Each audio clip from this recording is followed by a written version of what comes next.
Alhamdulillahirrabbilalamin. Wassalatu wassalamu ala asrafil anbiya'i wal mursalin wa ala alihi wa sahbihi rasulillahi ajmain. Puji syukur tak lupa pula kita ucapkan kepada Allah Subhanahu wa taala. Berkat rahmat dan karunia-Nya kita bisa berkumpul di ruangan pustaka ini untuk mengadakan sosialisasi aksi nyata kami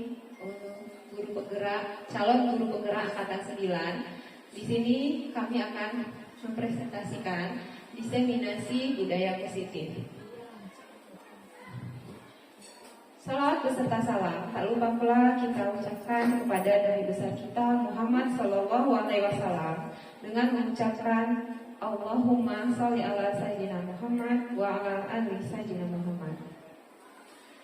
Baiklah, yang terhormat Bapak dan Ibu Guru SMP Negeri 1 Siang Hulu, yang terhormat pegawai TU dan pegawai pustaka PT SMP Negeri 1 Siang Hulu.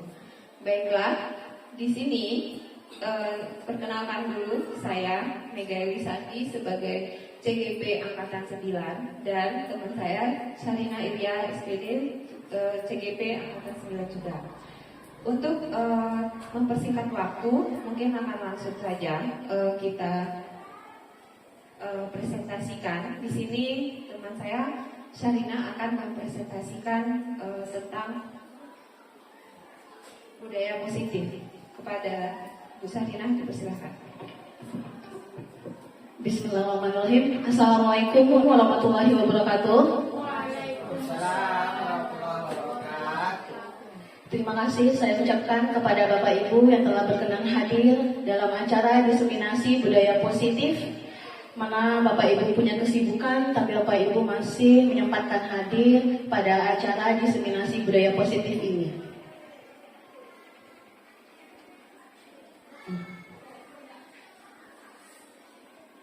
Oke, sebelum kita masuk ke budaya positif, kita harus tahu dulu apa sih sebenarnya tujuan dari pendidikan itu. Nah, Ki Hajar Dewantara itu menjelaskan bahwa tujuan pendidikan yaitu adalah untuk menuntun segala kodrat yang ada pada anak-anak agar mereka bisa mencapai keselamatan yang setinggi-tingginya, baik manusia maupun sebagai nanti anggota di masyarakat. Kemudian guru sebagai seorang pendidik itu dapat menuntun tumbuh kembang, hanya dapat menuntun karena guru itu tidak bisa hanya menyuruh itu aja, dia sebagai penuntun. Nah, di mana nanti adanya kodratnya itu ada kodrat alam dan juga kodrat zaman. Karena yang kita tahu bahwa sekarang ini kan kita tidak bisa menyamakan lagi ya Bapak Ibu dengan zaman dahulu kala yang segala itu masih manual. Sekarang itu sudah zamannya dengan teknologi yang bisa membuat anak itu tertarik dalam mengikuti pelajaran kita. Oke, baru kita masuk. Apa sih sebenarnya budaya positif itu? Budaya positif itu merupakan perwujudan dari nilai-nilai atau keyakinan universal yang diterapkan di sekolah, atau bisa kita sebut juga sebagai pembiasaan hal-hal yang baik. Nah, menurut Bapak Ibu, kira-kira apa sih kegiatan budaya positif yang sudah ada di sekolah kita? Ayo, kira-kira apa? Apakah sudah ada budaya positif yang ada di sekolah kita? Apa? Kegiatan salam pagi. Oke, benar sekali, itu juga merupakan salah satu budaya positif di sekolah kita, yaitu ada 5S. Senyum, salam, sapa, sopan, dan santun. Kira-kira ada lagi budaya positif di sekolah kita? Kegiatan 7K. Oke, benar sekali. Itu juga merupakan salah satu budaya positif yang ada di sekolah kita yang kita laksanakan pada hari Sabtu pagi ya. Nah, kemudian kegiatan di sekolah kita juga ada kegiatan sholat zuhur berjamaah. Itu juga merupakan salah satu budaya positif. Karena di sana, oke, benar sekali Mister, ada kegiatan rohis juga. Itu merupakan salah satu hal untuk meningkatkan nilai-nilai kebaikan yang ada pada anak. Oke, kita masuk. Nah, sebenarnya ada konsep inti dari budaya positif. Itu ada 7. Yaitu yang pertama, perubahan paradigma belajar. Yang kedua, adanya disiplin positif. Yang ketiga, motivasi perilaku manusia. Kemudian yang keempat, kebutuhan dasar manusia. Yang kelima, adanya keyakinan kelas. Kemudian ada posisi kontrol. Dan yang terakhir, ada segitiga restitusi. Kira-kira dari 7 konsep inti dari budaya positif ini, mana yang menurut Bapak Ibu itu merupakan hal yang jarang didengar atau saya belum tahu nih, kira-kira yang bagian mana ya? Nomor 7, oke. Segitiga restitusi. Nah, segitiga restitusi ini mungkin satu hal yang baru Bapak Ibu dengar, tapi mungkin ini sudah pernah Bapak Ibu terapkan, hanya istilahnya saja mungkin yang belum familiar. Nah, nanti ini juga akan dijelaskan secara rinci oleh rekan saya. Oke, next. Oke, kita masuk dulu nih tentang perubahan paradigma belajar. Nah, proses pembelajaran apa yang biasanya Bapak Ibu lakukan? Karena kan biasanya kan proses pembelajaran itu ada yang berpusat pada siswa, ada yang berpusat pada guru. Kira-kira proses pembelajaran seperti apa yang sudah Bapak Ibu lakukan di kelas? Apa? Mulai silakan. Terima kasih Bu Selin. Sesuai dengan perkembangan paradigma pendidikan sekarang ini, sebisa mungkin kita guru berusaha untuk bagaimana proses pembelajaran itu berpusat kepada murid. Terima kasih Bu. Terima kasih Bu Yani. Bagus sekali, berarti Bu Yani sudah melakukan proses pembelajaran yang berpusat pada siswa sehingga siswa yang akan menjadi lebih aktif. Ada lagi yang menyampaikan pendapatnya? Mister bagaimana? Oke, boleh. Oke, terima kasih Bu Sherin. Di sini dikatakan perubahan paradigma belajar. Sebenarnya banyak sekali perubahan paradigma belajar dari yang terdahulu kita laksanakan K13 dan di kurikulum Merdeka terutama sekarang memang berdampak atau pembelajaran yang berpihak kepada murid. Apa saja model-model pembelajaran nanti, salah satu contohnya itu yang disampaikan itu adalah berdiferensiasi, itu salah satu contoh. Kemudian tadi juga disampaikan oleh Mbak Yeni, student center. Di sini artinya kita sebagai guru itu hanya sebagai fasilitator, artinya mengarahkan anak kita sesuai dengan kesiapan belajar mereka, bakat, minat, sehingga betul-betul kita melihat kebutuhan peserta didik kita itu di mana kita sebagai seorang guru harus mengetahuinya terlebih dahulu. Nah, mungkin ini prosesnya memang begitu lama, tetapi kalau kita terapkan dengan pelan-pelan, insya Allah bisa terlaksana. Itu aja.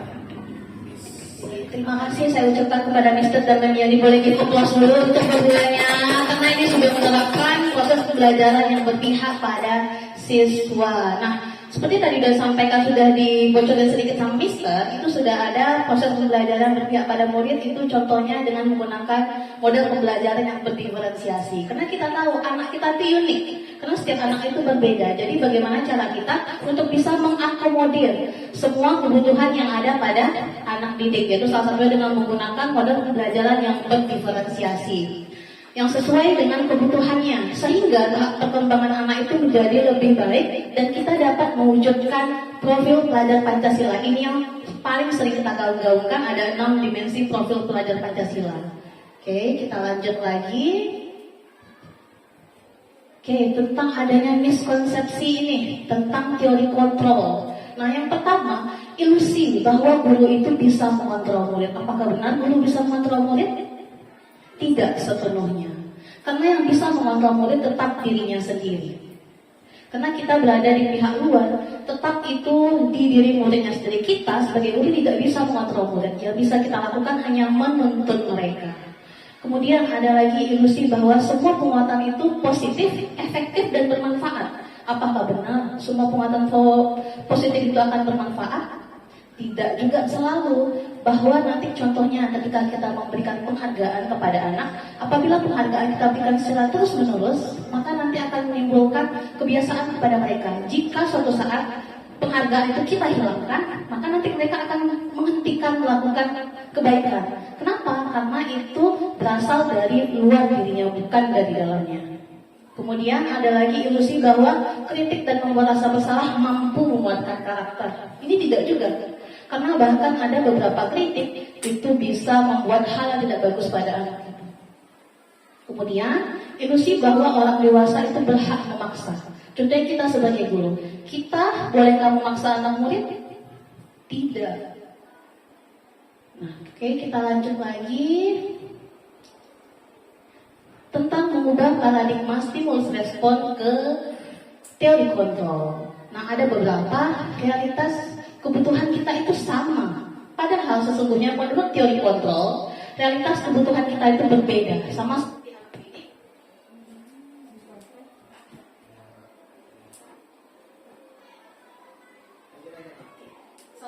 anak Perangkat dihidupkan. Modem Bluetooth sedang mencari perangkat. Saya lanjutkan kembali. Sama dengan setiap peserta didik itu punya kebutuhan yang berbeda-beda, tidak sama. Kemudian ada semua orang bisa melihat yang sama. Padahal sebenarnya menurut teori kontrol, setiap orang itu punya gambaran yang berbeda, punya keinginan yang berbeda, punya impian yang berbeda-beda. Kemudian kita mencoba untuk mengubah agar orang lain berpandangan sama dengan kita. Nah, ini yang paling sulit dilakukan. Kenapa? Karena tiap orang itu punya mindset yang berbeda-beda, pola pikirnya beda-beda. Sesuai dengan teori kontrol bahwa kita harus berusaha memahami pandangan orang lain tentang dunia. Jadi kita diminta di sini untuk melihat sudut pandang dari orang lain itu. Kenapa sih dia melakukan itu? Pasti ada sesuatu yang membuat dia melakukan itu. Kemudian perilaku buruk dilihat sebagai suatu kesalahan. Nah, ini nih yang paling sering guru lakukan.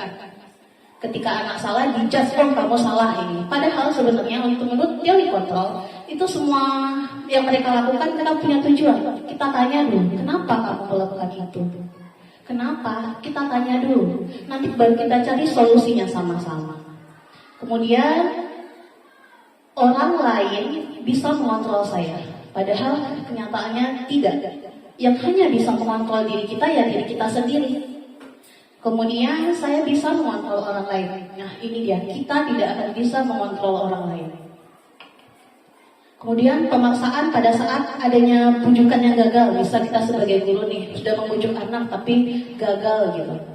Padahal kenyataannya kolaborasi dan konsensus menciptakan pilihan-pilihan baru. Dengan adanya kolaborasi, adanya komunikasi yang efektif dengan siswa, maka nanti kita bisa, konsensus ini artinya kesepakatan. Jadi kita bisa menyelesaikan masalah dengan siswa itu berdasarkan kesepakatan kita dengan siswa. Tanya dulu, masalahnya apa? Kemudian nanti kita cari solusinya itu secara bersama-sama.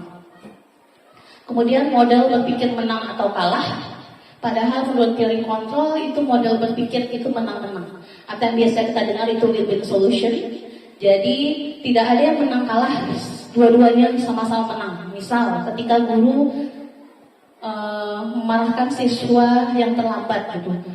Di satu sisi siswa akan merasa salah, akan merasa kalah mereka, sedangkan guru merasa menang. Nah, ketika kita melakukan teori kontrol yang model berpikirnya itu menang-menang, maka kita bisa melihat di sini dengan mengganti kenapa sih anak itu terlambat, apa alasannya tadi. Nah, guru merasa menang karena nanti anak itu bisa berubah pola pikirnya dan anak pun merasa lebih bertanggung jawab dengan dia itu tidak akan mengulangi kesalahan yang sama apabila kita bisa memberikan restitusi nanti. Apa sih restitusi? Itu nanti di akhir akan kita jelaskan. Oke, kita lanjut lagi ini tentang disiplin positif. Nah, yang Bapak Ibu tahu kira-kira disiplin ini apa ya? Yang paling sering ketika kita terdengar kata disiplin, nah itu apa biasanya? Hukuman, apalagi? Aturan, tata tertib. Oke, good mister. Ada lagi? Oke. Nah, itu biasanya kata-kata yang paling kita senang kalau kita mendengar kata-kata disiplin ya. Padahal sesungguhnya disiplin itu artinya dari bahasa Latin, yaitu disiplina, yang artinya itu belajar. Nah, disiplin itu mengacu pada disiplin diri yang memiliki rasa tanggung jawab terhadap apa yang dilakukan berdasarkan nilai-nilai yang kita yakini. Disiplin diri itu dapat membuat seseorang menggali potensinya menuju kepada sebuah tujuan, sesuatu yang bermakna. Jadi dapat kita artikan di sini disiplin positif itu suatu pendekatan untuk menerapkan disiplin dari dalam diri anak tanpa adanya hukuman dan hadiah. Berarti disiplin positif ini kita menanamkan dulu di diri kita. Kita ada nilai-nilai apa yang kita yakini diri kita nilai. Misal kita pengen disiplin. Berarti kita melakukan sesuatu karena emang dari diri kita inginnya pengen disiplin. Bukan misalnya datang tepat waktu karena ingin dipuji. Atau datang tepat waktu misalnya karena takut karena ada hukuman. Nah, itu salah. Kalau kita sudah punya disiplin positif, kita punya nilai yang kita yakini, oh nilai ini benar, jadi saya mesti seperti ini. Jadi motivasinya itu dari dalam, bukan dari luar. Jadi tujuan kita untuk menciptakan anak-anak yang punya disiplin diri ini sehingga biasa berperilaku mengacu pada nilai-nilai kebajikan universal, dan itu adalah motivasi intrinsik dari dalam, bukan motivasi dari luar. Oke, ini tadi apa sih sebenarnya motivasi perilaku manusia? Motivasi perilaku manusia itu ada dua, ada motivasi intrinsik dan ada motivasi ekstrinsik. Motivasi ekstrinsik itu artinya merupakan motivasi dari luar. Kalau intrinsik berarti dari dalam, seperti tadi udah disebutin. Kalau ternyata motivasi dari luarnya itu karena dia melakukan sesuatu takut atau untuk menghindari hadirnya hukuman. Dan yang kedua karena untuk mendapatkan penghargaan atau imbalan dari orang lain. Nah, motivasi intrinsik ini berbeda, bukan dari luar lagi tapi dari dalam diri kita. Kenapa? Karena ada nilai-nilai yang kita percaya, dan untuk menjadi orang yang kita inginkan itu kita harus menghargai diri sendiri dulu dengan adanya nilai-nilai tadi. Ini dia, ada sedikit perbedaan tentang apa sih itu hukuman, konsekuensi, dan juga restitusi. Tadi udah kita jelasin sedikit bahwa adanya hukuman. Hukuman ini dia itu tidak direncanakan atau tiba-tiba. Misal ketika anak terlambat, langsung kita judge. Kamu kenapa? Lari sebelum keliling lapangan. Itu merupakan hukuman biasanya. Kenapa? Karena itu terjadi tiba-tiba dan itu hanya bersifat satu arah. Hanya guru aja yang menentukan. Berbeda nanti ketika adanya konsekuensi. Misal kalau dia terlambat, kita sekolah punya aturan bisa nanti ditegur oleh guru piket. Nah, kemudian ini disepakati dengan adanya aturan. Tapi yang ditimbulkan apa? Murid juga masih punya rasa tidak nyaman. Di mana yang terakhir ini yang paling bagus di antara ketiga ini, yang paling bagus itu adalah restitusi. Karena itu merupakan sebuah proses untuk menciptakan kondisi bagi murid untuk memperbaiki kesalahan yang mereka buat. Jadi kita perbaiki kesalahannya itu. Yang dimana nanti itu ditandai dengan adanya pertanyaan yang bermakna. Jadi nanti anak-anak diajak untuk mencari solusinya bagaimana.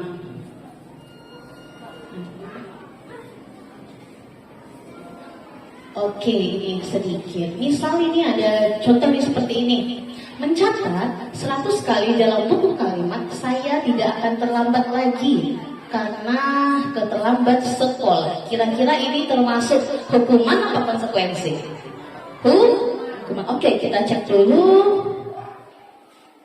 Oke, benar sekali. Itu termasuk hukuman. Oke, lanjut. Soal berikutnya. Nah, menggantikan kertas tugas teman yang telah dicoret-coret itu termasuk hukuman atau konsekuensi? Konsekuensi. Oke, kita cek lagi jawabannya.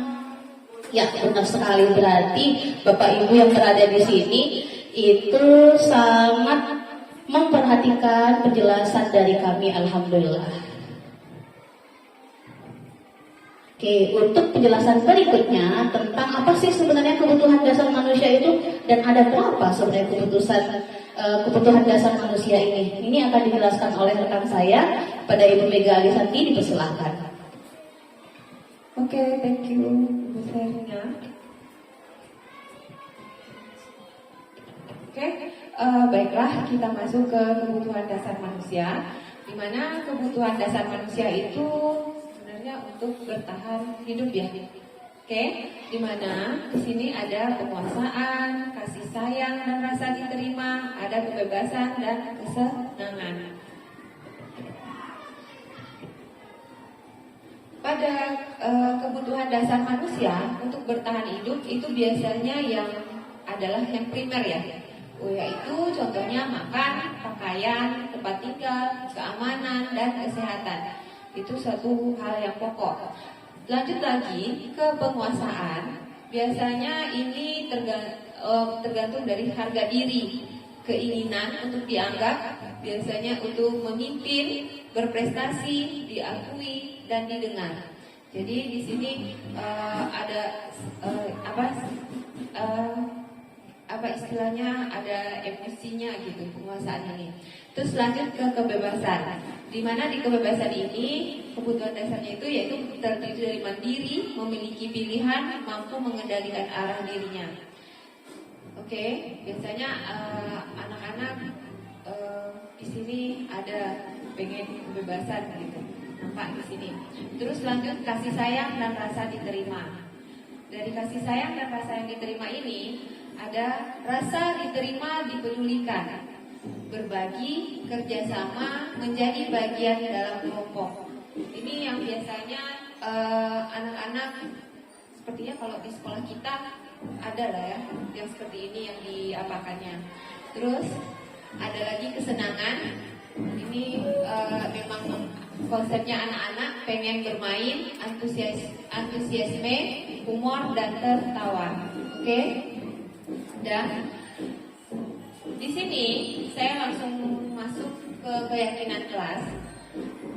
Di sini ada pertanyaan, apakah keyakinan kelas dan peraturan kelas itu sama? Menurut Bapak dan Ibu bagaimana? Keyakinan kelas dan peraturan kelas salah. Oke, mari kita coba klik. Oke, betul ya. Keyakinan dan peraturan kelas itu tidak sama. Oke. Apakah keyakinan kelas berlandaskan nilai-nilai kebajikan atau prinsip universal? Benar. Oke, coba kita lihat jawabannya. Oh iya, benar. Baik. Oke, di sini kita masuk ke keyakinan kelas. Mengapa keyakinan kelas? Mengapa tidak peraturan kelas? Kalau di sini keyakinan kelas adalah nilai-nilai kebajikan atau prinsip-prinsip universal yang disepakati bersama secara universal, lepas dari latar belakang suku, negara, berbahasa maupun agama. Menurut dosen, suatu keyakinan akan lebih memotivasi seseorang dari dalam atau memotivasi secara intrinsik. Seseorang akan lebih tergerak dan bersemangat untuk menjalankan keyakinannya daripada hanya sekedar mengikuti serangkaian peraturan murid-murid pun demikian. Mereka perlu mendengarkan dan mendalami tentang suatu keyakinan daripada hanya mendengarkan peraturan-peraturan yang mengatur mereka harus berlaku begini atau begitu.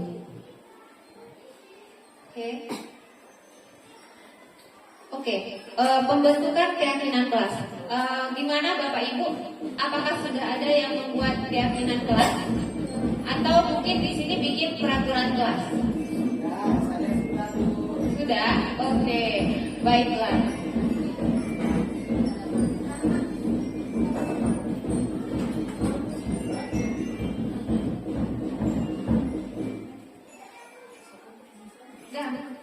Keyakinan kelas bersifat lebih abstrak daripada peraturan yang lebih rinci dan konkret. Yang pertama, keyakinan kelas berupa pernyataan-pernyataan universal. Pernyataan keyakinan kelas senantiasa dibuat dalam bentuk positif. Keyakinan kelas hendaknya tidak terlalu banyak sehingga mudah diingat dan dipahami oleh semua warga kelas. Yang keempat, keyakinan kelas sebaiknya sesuatu yang dapat diterapkan di lingkungan tersebut. Yang kelima, semua warga kelas hendaknya ikut berkontribusi dalam pembuatan keyakinan kelas lewat kegiatan curah pendapat. Yang keenam, bersedia meninjau kembali keyakinan kelas dari waktu ke waktu. Oke. Dan keyakinan kelas itu langkah-langkahnya, itu yang pertama menggali peraturan yang perlu disepakati. Terus yang kedua, mengubah peraturan-peraturan yang sudah dibuat dengan kalimat positif. Di sini yang pertama itu menggali peraturan-peraturan yang perlu disepakati. Kita meminta anak-anak untuk menyebutkan peraturan-peraturan yang perlu mereka sepakati. Tapi bukan mereka, tetapi juga gurunya. Anak juga mengapakan peraturan, sementara guru yang masuk ke dalam juga akan melakukan peraturan-peraturan itu. Jadi di sini peraturannya bukan cuma untuk anak, tetapi juga untuk guru. Jadi di sini kita meminta anak untuk menyampaikan peraturan-peraturan apa yang bisa atau yang akan kita buat untuk kelas kita. Jadi anak di situ dikasihkan dia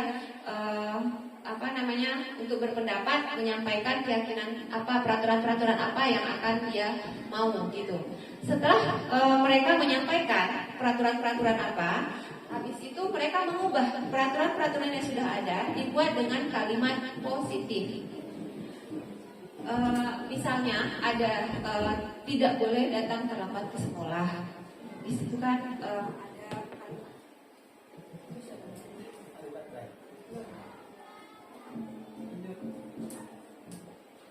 Perangkat dihidupkan. Modem Bluetooth sedang mencari perangkat. Oke, di situ ada kalimat negatifnya. Jadi kita jadikan dia ke kalimat positif. Apa kalimat positif kalau dari yang tadi? Apa tadi?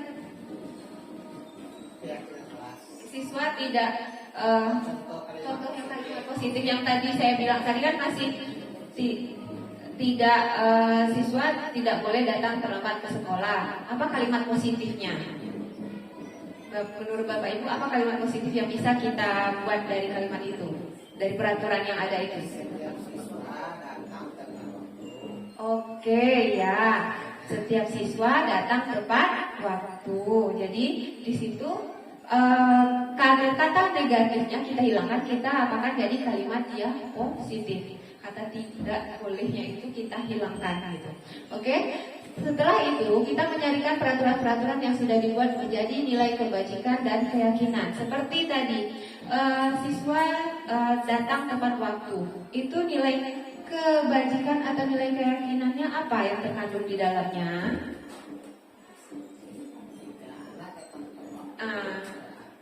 Karena datang tepat waktu berarti mereka disiplin dan rasa tanggung jawab gitu. Itulah nilai keyakinannya. Oke, lanjut. Dah.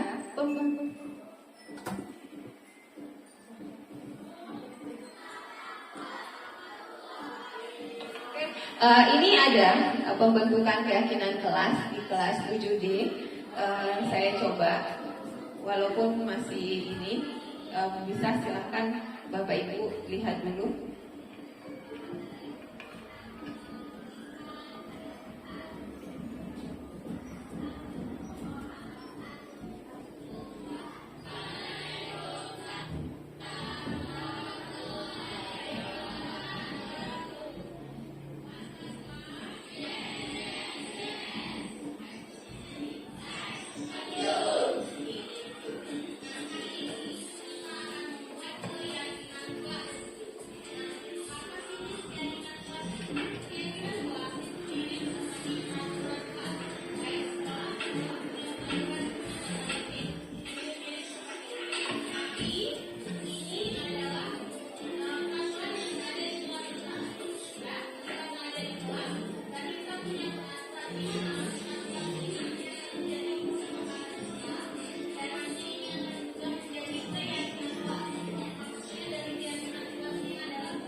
Oke, jadi dari keyakinan kelas yang sudah dilakukan ini, mungkin Bapak Ibu bisa lihat tadi kalau di sini ada anak-anak diminta untuk membuat peraturan, habis itu memilih peraturan-peraturannya dan menjadikannya kalimat yang positif, dan di situ kita bikin kesepakatan. Dengan kesepakatannya itu yaitu dengan tanda tangan kesepakatan mereka. Mungkin demikianlah presentasi dari saya.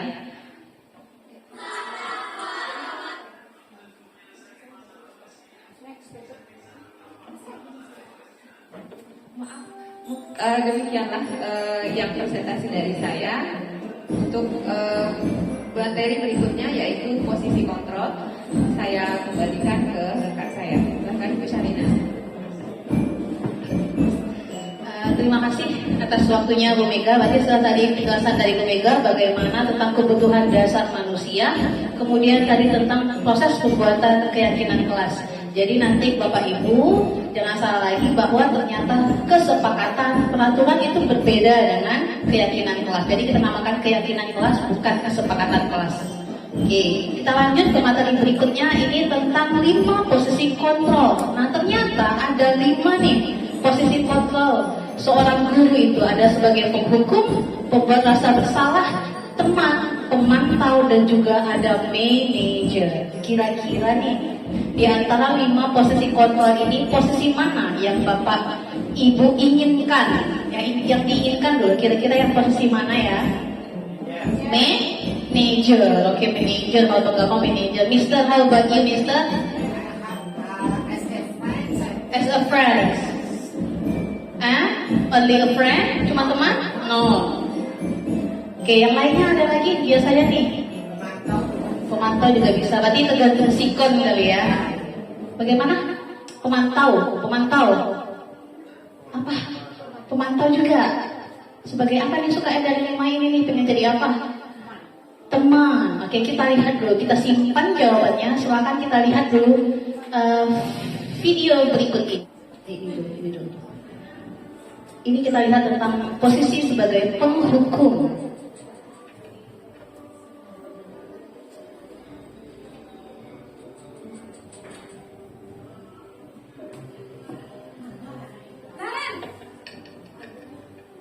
Sini kamu. Selalu terlambat. Kamu deh, pasti terlambat. Apa? Apa coba? Alasan kamu apa lagi? Kapan sih kamu tidak terlambat? Alasan kalian kamu jadi anak? Dasar pemalas. Yang kapok-kapok sih kamu. Sudah berapa kali terlambat? Sana, kamu keliling lapangan basket 2 kali. Kenapa? Kamu lawan ibu. Berani-beraninya jawab. Sudah terlambat, masih berani jawab pula. Sekarang, keliling lapangan basket 5 kali sekalian. Biar kapok. Cepat, pergi sana ke lapangan basket.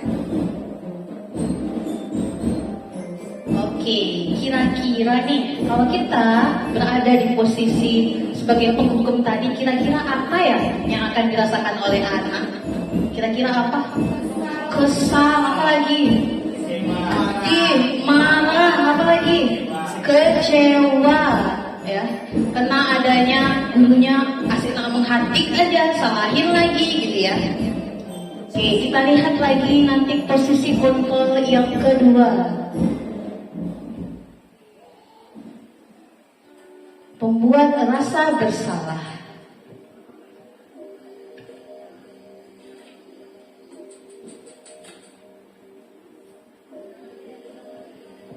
Naren,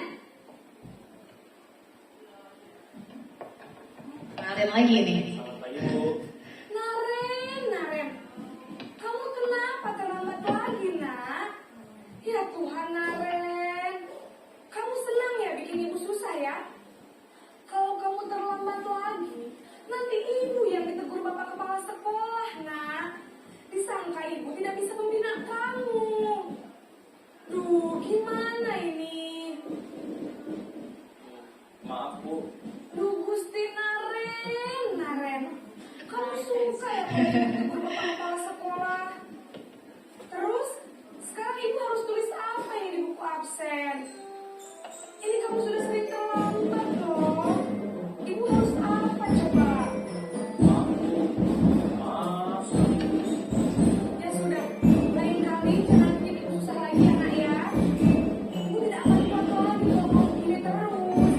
Bisa jangan tinggal kalau ibu ditegur bapak kepala sekolah. Sana cepat ke kelas. Maaf ya Bu, maaf sekali. Oke, ini tadi tentang posisi membuat rasa bersalah. Kira-kira apa yang dirasakan anak kita melakukan seperti ini? Rasa bersalah. Jadi kena saya loh, ini dia kena ibu, kena marah sama kepala sekolah. Ada lagi kira-kira? Merasa berdosa ya, Mister. Iya, benar sekali. Beban, benar sekali. Nah, berarti boleh gak sih kita kayak gitu? Boleh, tapi mungkin ada beberapa posisi, tapi kalau bisa tidak gitu ya. Boleh sekali kalau misalnya anak itu sudah melakukan kesalahan yang sama berulang kali. Oke, lanjut. Posisi kontrol yang ketiga sebagai teman.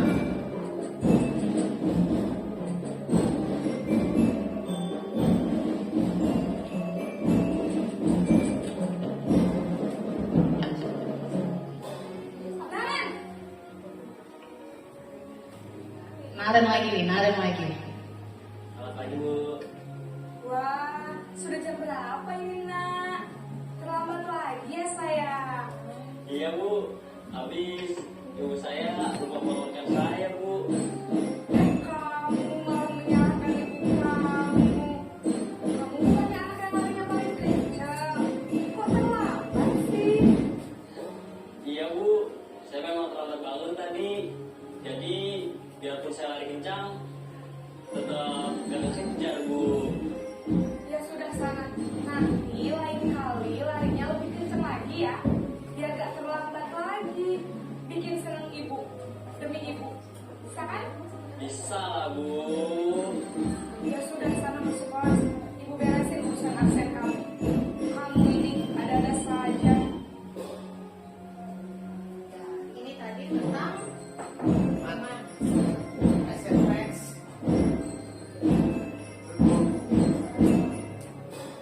Perangkat dihidupkan. Madam Lutut sedang mencari perangkat.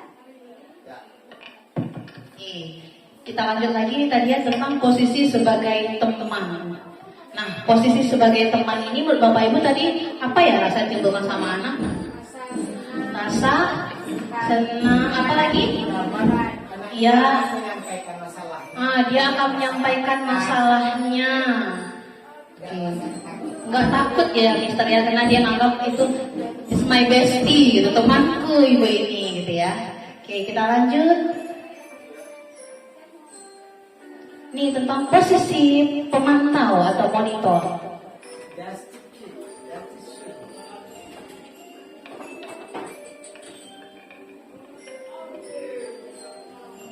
Naren!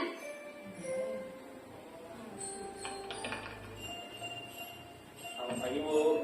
Naren, apa peraturan sekolah kita tentang jam berapa kita harus masuk sekolah, nak?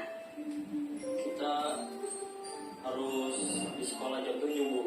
Iya betul, sekarang sudah jam 7.20. Naren sudah tahu konsekuensinya jika terlambat hadir.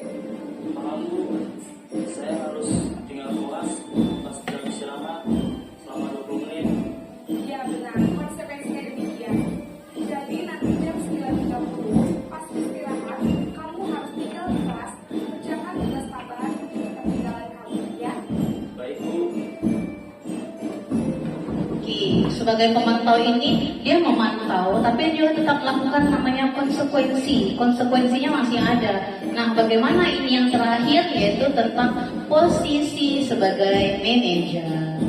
Oke, kita lihat dulu ini yang terakhir, posisi kontrol yang kelima, posisi manajer.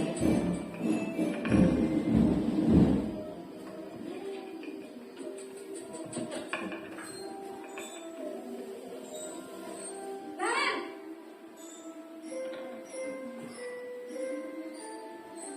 Selamat pagi Bu. Selamat pagi Naren. Maaf Bu, saya terlambat. Iya, sekolah masuknya jam 7, sekarang sudah jam 7.20. Jadi sekarang bagaimana ini Naren? Maaf Bu, saya lupa setel alarm saya semalam. Baiklah, menurut kamu, keyakinan sekolah yang mana yang perlu kamu tingkatkan? Menghargai diri sendiri dan orang lain mungkin ya Bu. Setuju. Jadi, apakah Naren meyakini prinsip saling menghormati tersebut? Iya Bu, saya meyakininya. Apakah Naren bersedia memperbaiki masalah keterlambatan ini? Bersedia Bu. Bagaimana kamu akan perbaiki masalah keterlambatan ini? Saya akan coba untuk tidak lupa menyetel alarm saya Bu. Baik, kalau Naren lupa menyetel alarm di rumah, ada orang yang kira-kira bisa bantu mengingatkan tidak? Ada Bu, kakak saya, Kak Emma. Ada lagi selain Kak Emma? Selain Kak Emma, ada ibu saya. Baik, jadi yang mengingatkan Naren adalah Kak Emma dan ibu kamu ya. Kira-kira akan mulai start alarm kapan nih Naren? Setelah pulang sekolah, akan segera saya lakukan.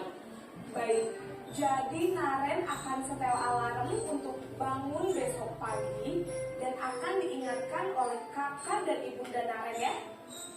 Ada lagi yang mungkin perlu dilakukan Naren agar tidak terlambat bangun lagi. Tidak ada Bu. Baik Naren, terima kasih untuk kerjasama kamu. Sekarang kamu perlu kembali ke kelas untuk belajar. Baik Bu. Baik, ini dia posisi kontrol kita yang kelima yaitu yang manajer. Berarti kalau kita memilih posisi yang atau berada di posisi manajer, maka di sini kita itu tidak langsung menjudge anak. Kita tanya dulu kenapa dia terlambat, kita tanya, kemudian kita cari solusinya sama-sama. Dimana di sini bukan kita yang memberikan solusi, tapi kita diskusi sama anak, kita memberikan pertanyaan-pertanyaan, tapi nanti yang menjawab solusinya itu anak. Gitu. Oke, benar sekali, Mister. Nah, kita masuk setelah video tadi nih ada 5 posisi kontrol kan. Tadi dari video yang kita saksikan tadi, kalau misalnya dia berada di penghukum, itu biasanya yang guru lakukan itu adalah menghadik-hadik, menunjuk-nunjuk, ini kamu salah, membentak gitu kan. Nah, apa sih hasil yang akan ditimbulkan dari perlakuan tersebut? Dia akan memberontak anak ini, maka nanti dia juga akan menyalahkan orang lain. Selain itu untuk menyelamatkan dirinya, dia akan berbohong. Nah, jadi nanti di akhir dia akan mengulangi kesalahan-kesalahan yang sama. Untuk berikutnya yaitu membuat orang merasa bersalah. Dimana di sini, dimana ada kata-kata guru yang seharusnya ibu kecewa nih sama kamu. Nah, apa sih dampak yang ditimbulkan dan hasilnya seperti apa? Jadi anak itu juga akan menyembunyikan kebenarannya sehingga dia juga akan berbohong, dan dampaknya pada murid itu nanti dia akan merasa rendah diri karena tadi disalah-salahin, jadi dia merasa dirinya itu rendah, tidak berguna gitu. Nah, kemudian untuk posisi kontrol yang ketiga sebagai teman. Nah, untuk sebagai teman ini karena dia menganggap ibu ini teman saya, jadi nanti dia akan menganggap itu sebagai remeh juga. Kemudian dia akan tergantung. Ketergantungan itu dan hanya sama guru tersebut aja. Dia akan berlaku baik, misal hanya dengan Ibu Rahma saja, misalnya gitu kan. Nanti kalau misalnya dengan ibu-ibu yang lain, dia tidak akan baik. Kenapa? Karena dia cuma menganggap Ibu Rahma lah guru dia, yang lainnya itu enggak gitu. Jadi sebenarnya untuk yang posisi sebagai teman ini juga sebaiknya kita hindarkan, karena untuk sebagai teman ini dia akan membuat semakin lemah, tidak mandiri dan adanya ketergantungan hanya pada satu pihak saja.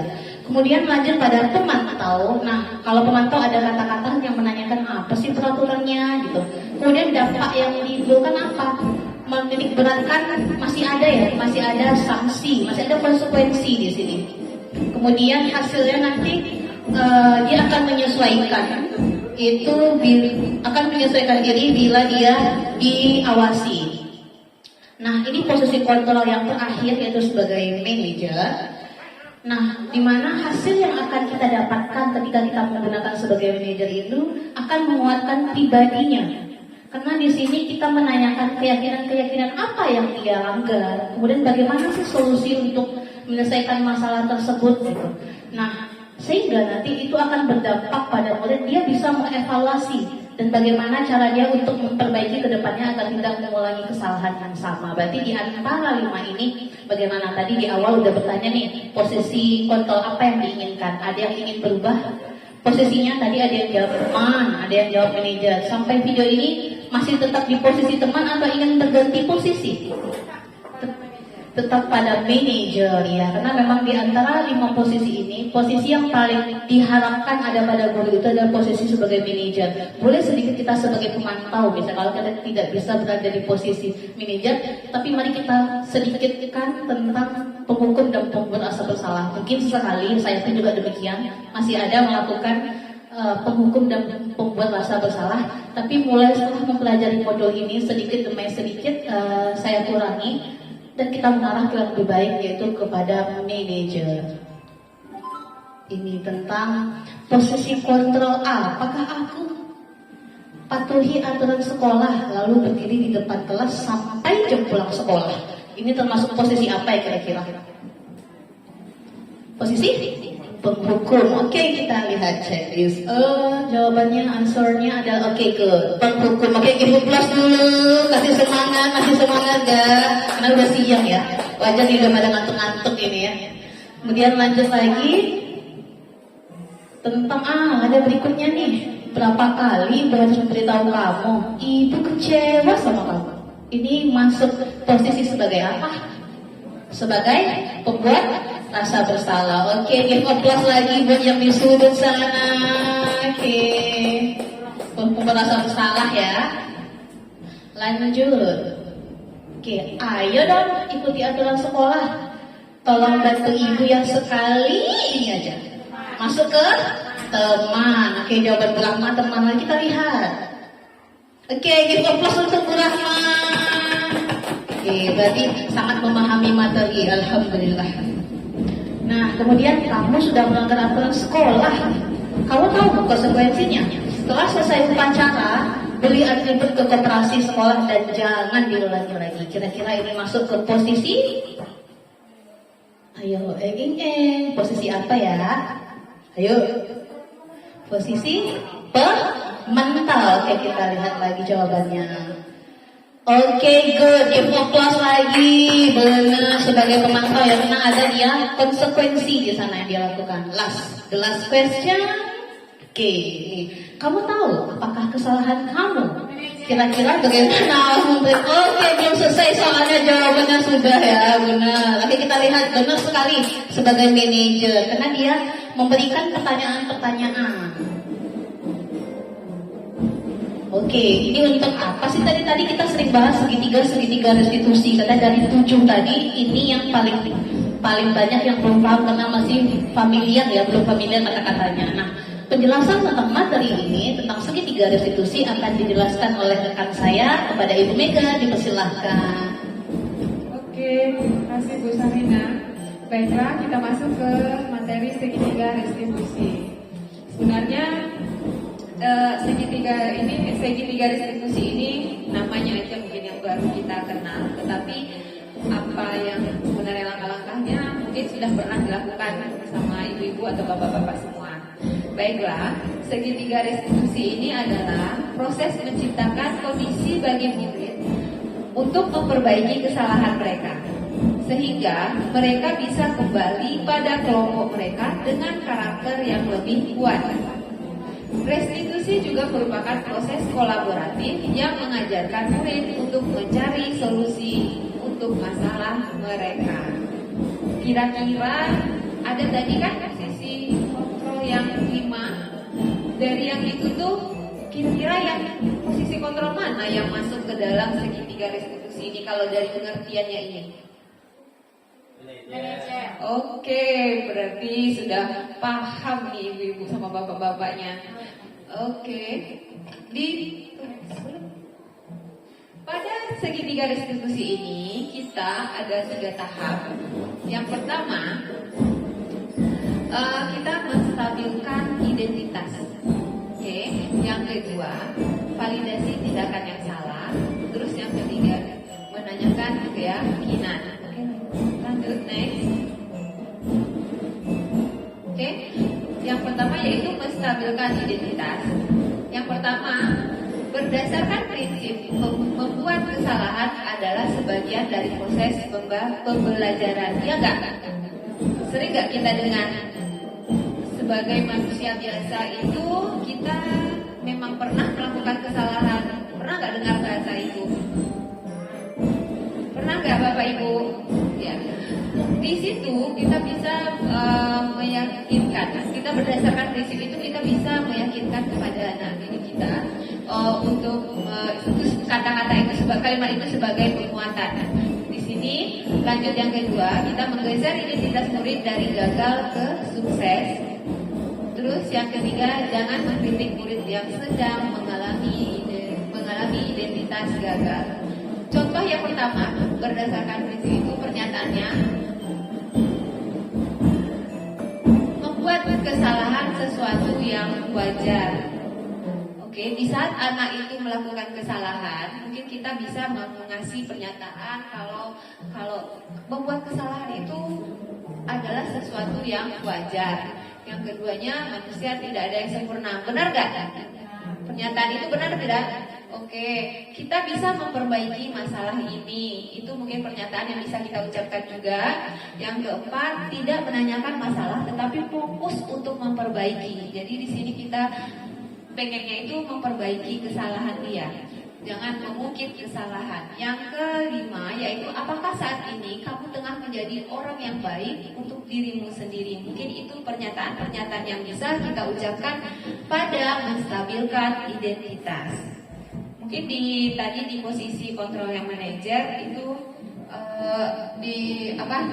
menstabilkan identitasnya mungkin belum nampak karena belum tahu yang 3 ini tadi. Mungkin bisa kita telaah nanti juga yang mana dia yang menstabilkan identitasnya nanti. Oke, lanjut. Yang kedua yaitu validasi tindakan yang salah. Di mana di sini yang pertama, berdasarkan prinsip setiap perilaku berupaya memenuhi suatu kebutuhan tertentu. Yang kedua, guru akan bergeser dari pemikiran stimulus respon menjadi proaktif. Yang ketiga,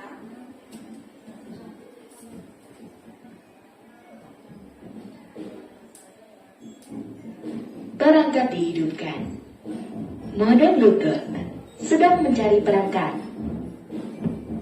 mengenali dan mengakui kebutuhan murid ini dapat memperbaiki hubungan dengan murid. Yang keempat, pertanyaan atau pernyataan disampaikan dengan nada tidak menghakimi atau memojokkan. Mungkin pernyataan yang bisa kita ucapkan pada validasi tindakan yang salah ini yaitu kamu bisa saja lebih gegabah dari ini. Yang kedua, kamu melakukannya bukan tanpa alasan tertentu. Yang ketiga, kamu melakukannya karena mempertahankan sesuatu yang penting. Jadi di sini kita menguatkan tindakan yang salah anak itu. Kita bisa ungkapkanlah pernyataan-pernyataan yang 3 ini contohnya. Oke, lanjut yang ketiga,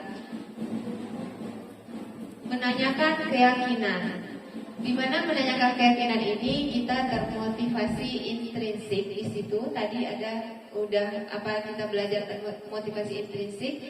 Lanjut lagi yang kedua, saat perilaku tervalidasi dan identitas sukses telah stabil, maka murid telah siap mengaitkan keyakinannya dengan tindakan yang salah. Pernyataan yang bisa kita ucapkan yaitu sebagai keluarga atau kelas apa yang kita yakini. Di sini kita akan mengingatkan anak kalau di kelas kita pernah kan membuat keyakinan kelas.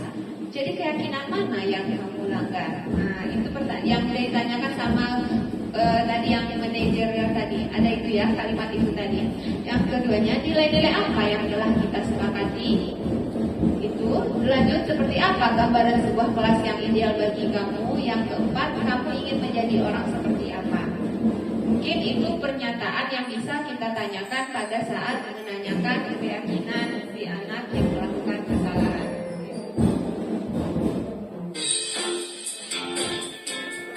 Baiklah, ini ada contoh dari segitiga restitusi yang sudah dikerjakan sama Ibu Sarina. Bisa dilihat di sini bagaimana cara menyelesaikan permasalahan pada anak dengan cara segitiga restitusi.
menstabilkan identitas. Di sana saya meminta Iksan, saya menanyakan ada masalah apa tadi dia di kelas sampai marah-marah.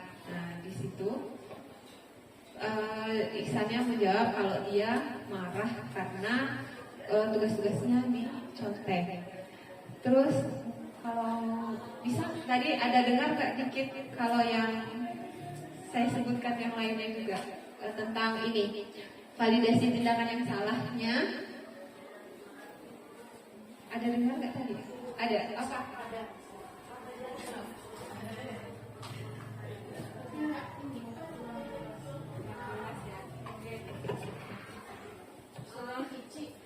Di luar juga tambahin ya. Oke. Jadi di situ dia menstabilkan identitasnya. Tadi saya tanya kenapa dia melakukan itu karena dia marah karena tugas-tugasnya dicontek. Terus saya bilang wajar kalau Iksan marah. Kalau saya di posisi Iksan juga akan marah kalau tugas-tugas saya dicontek. Tetapi kita tidak boleh sampai seperti itu gitu. Terus kalau menurut Iksan, tindakan Iksan yang tadi itu benar apa tidak? Saya tanya lagi sama dia, tidak Bu, kata dia. Terus kalau memang tidak, berarti Iksan ingat nggak kalau kita pernah membuat keyakinan kelas? Saya tanya. Dan dia jawab ingat. Jadi keyakinan kelas mana yang sudah Iksan langgar? Jadi dia bilang apa tadi keyakinan kelas yang dilanggarnya? Saling Perangkat dihidupkan. Mode Bluetooth sedang mencari perangkat. Oke. Jadi dijawab Iksan tadi apa keyakinan kelas yang sudah dilanggarnya? Nilai-nilai apa yang sudah dilanggar Iksan? Saling menghormati. Jadi di sini saya meminta Iksan keyakinan kelasnya itu yang seperti kalau memang yang dia tidak saling menghormati itu keyakinannya yang seperti apa? Saya harus menghormati teman gitu. Terus kalau misalnya ada teman yang menyontek, apa tindakan yang akan Iksan lakukan? Saya akan melapor ke guru. Itu dia. Dan di sini kita kontrol yang 5 posisi kontrolnya itu yang kita bahkan yang sebagai manajerialnya tadi yang kita minta dia mencari solusinya dan kita tidak menyalahkan apa yang dilakukannya. Dan kita sebenarnya sudah habis, nanti kita ada review. Tapi sebelum review, kita ice breaking dulu karena ini sudah siang, udah jam-jamnya ngantuk, matanya udah sipit. Kita ice breaking sebentar. Oke. Perhatikan terlebih dahulu. Misal, ketika saya mengatakan tepuk tangan satu berarti tepuk tangan satu, oke. Tepuk tangan dua berarti tepuk 2 kali. Tepuk tangan 3 berarti 3 kali. Tapi ketika saya mengatakan cuma tepuk 1 berarti tidak tepuk, karena kan tepuk 1. Begitu juga dengan tepuk 2 berarti tidak. Kecuali saya katakan tepuk tangan 2 baru tepuk. Oke, kita sekarang uji konsentrasi karena ini jam-jam rawan memang udah sampai jam 11 ya. Oke, sebentar lagi. Oke, konsentrasi. Konsentrasi dimulai gitu ya. Oke, saya katakan konsentrasi, yang lainnya jawab konsentrasi dimulai. Oke, kita mulai. Konsentrasi. Konsentrasi dimulai. Oke, tepuk tangan 1, tepuk 1. Oke, good. Tepuk 2.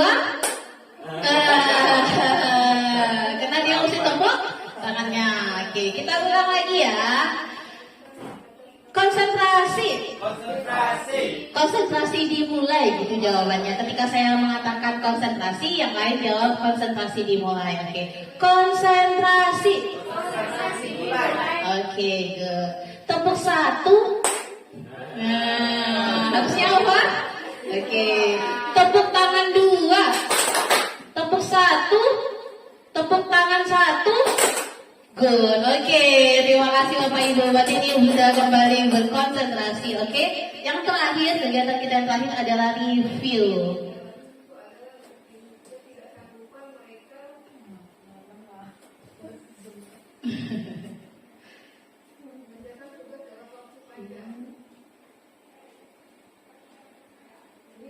Oke, ini tadi kita review lagi sedikit. Keyakinan kelas dan peraturan kelas ada hal yang sama, benar atau salah?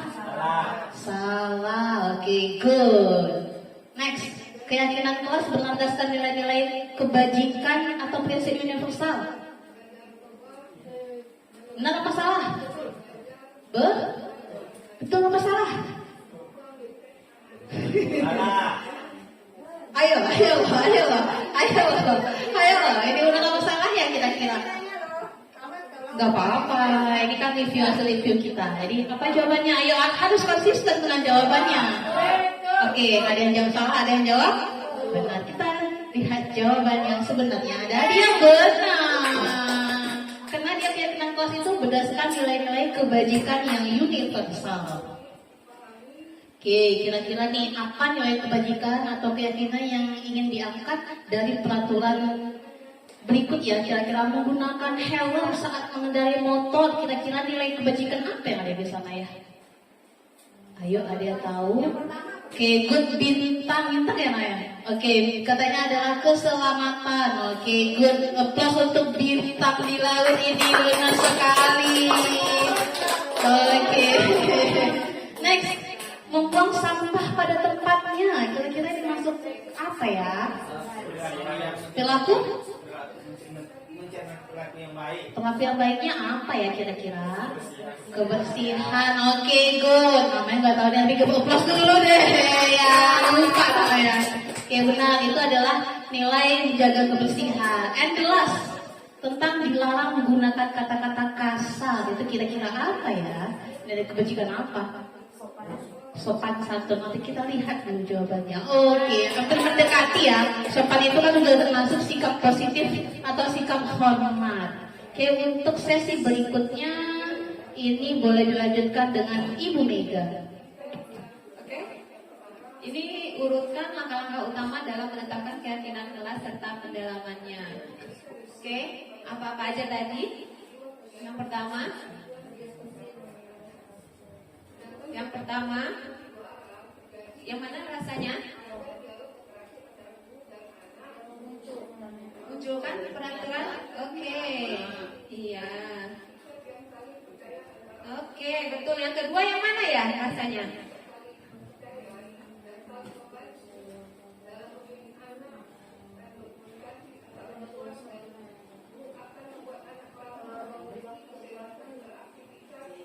Yang mengubah. Good, betul. Berarti Bu Rini memang ini ya. Oke, yang ketiga yang mana? Ayo, yang diperhatikan tadi.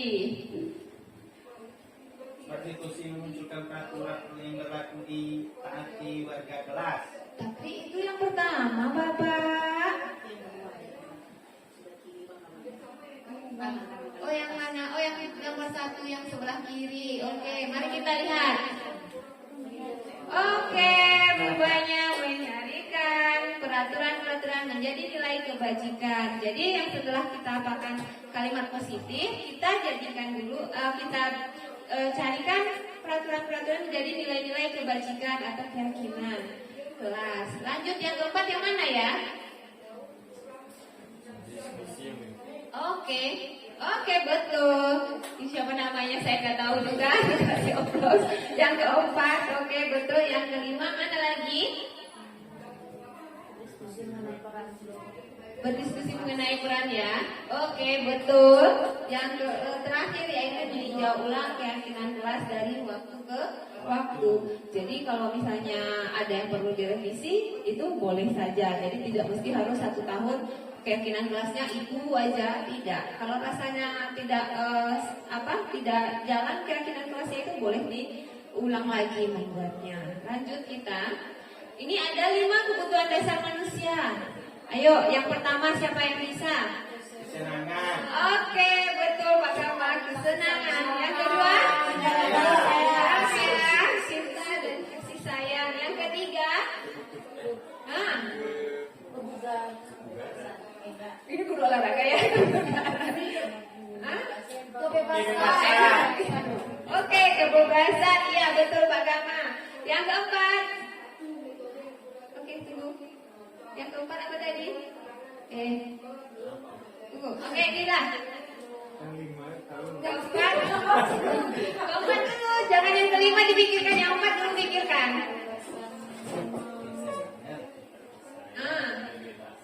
Apa tuh? Ayo. Ayo. Hah? Aduh. Ayo. Yang di depan. Oke. Bu Rahma. Apa-apa aja tadi? 5 dasar manusia.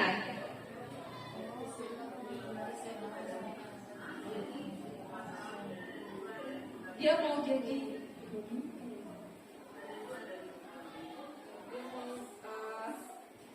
ada loh tadi.